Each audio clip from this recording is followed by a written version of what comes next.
Like करें, subscribe करें, फिर शेयर करें।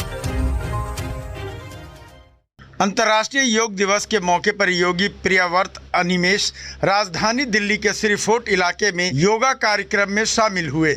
इस मौके पर योगी प्रियव्रत अनिमेष ने योग दिवस पर शुभकामनाएं देते हुए कहा कि योग से न केवल शरीर स्वस्थ रहता है बल्कि मन भी स्वस्थ रहता है। योगी प्रियव्रत अनिमेष ने कहा कि हमें योग को दैनिक क्रिया में शामिल करना चाहिए, तभी इससे लाभ मिलेगा। आज योग दिवस पर मैं आप सबको योग दिवस की शुभकामनाएं देता हूँ। क्योंकि आपका सवाल था कि योग दिवस से 7वां योग दिवस है, ये कुछ परिस्थितियों के कारण या कुछ जागरूकता होने के कारण ही जब समझ में आया कि योग हमारे जीवन में महत्वपूर्ण है, तो उस समय योग दिवस घोषित हुआ। लेकिन ये योग का मूल नहीं है। योग अनादिकाल से है और प्रत्येक दिन योग है और प्रत्येक क्रिया योग है। अगर किसी चीज़ को जागरूक होकर किया जाए तो वो योग, और जागरूक ना होकर किया जाए तो एक सामान्य क्रिया।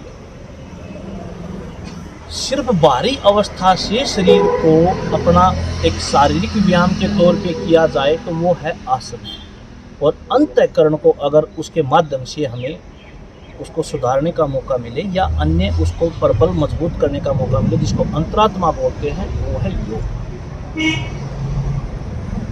तो योग की एक क्रिया बनती है। वैसे तो मैं इसमें ज़्यादा लंबा नहीं बोल पाऊंगा अभी, कि योग में एक क्रिया बनती है। पहला जो नियम है वो है यम, और यम में एक क्रिया आती है सत्य, और एक आता ब्रह्मचार्य। जो आज के विकास और उन्नति को देखते हुए व्यक्ति की भौतिकता के आसपास घूमता है, व्यक्ति की उन्नति और विकास को देख के उसकी भौतिकता की दूरी है, तो उसने सत्य और ब्रह्मचार्य, क्या सिर्फ शारीरिक कर्म को रोकना ही ब्रह्मचार्य कहा गया? नहीं, ये सिर्फ आंतरिक नहीं है, बाहरी दृष्टि का दृष्टिकोण है, ये चरम दृष्टि का दृष्टिकोण है।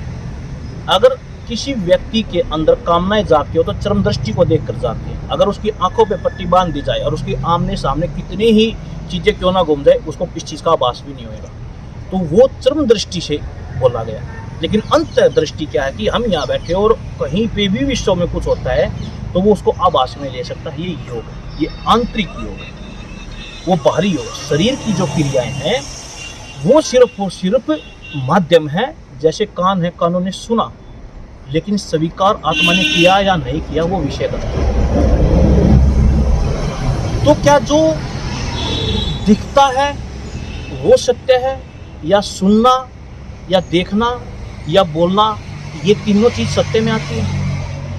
आज हमें एक वातावरण दिखता है, एक माहौल दिखता है, कोई नेता है या कोई मित्र है या परिवार में, वो हमें आश्वस्त करता है कि मैं सत्य बोलता हूँ और आप मेरी बात पे विश्वास कीजिए। लेकिन क्या वो सत्य? कुछ वर्षों के बाद उसकी बात सत्य नहीं निकलती, क्योंकि उस समय वो बातें सिर्फ जचने वाली लगती थी, लेकिन कुछ समय बाद वो चीजें नहीं जचती। लेकिन सत्य ये नहीं है, सत्य इसके बिल्कुल विपरीत है। वो कैसे है?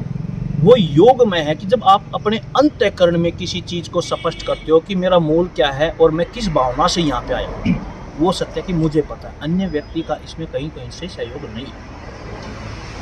मैं किसी व्यक्ति से आश्वस्त या उम्मीदें लेकर जब जाता हूँ तो मेरे अंतःकरण में कुछ और होता है और मेरी मौखिक जबान पे कुछ होता है। तब यहाँ से लेकर यहाँ तक जब हम अपनी चीज को लेकर आते हैं और यहाँ से लेकर जब फिल्टर करते हैं तो वो उसका रूप बदल देती है।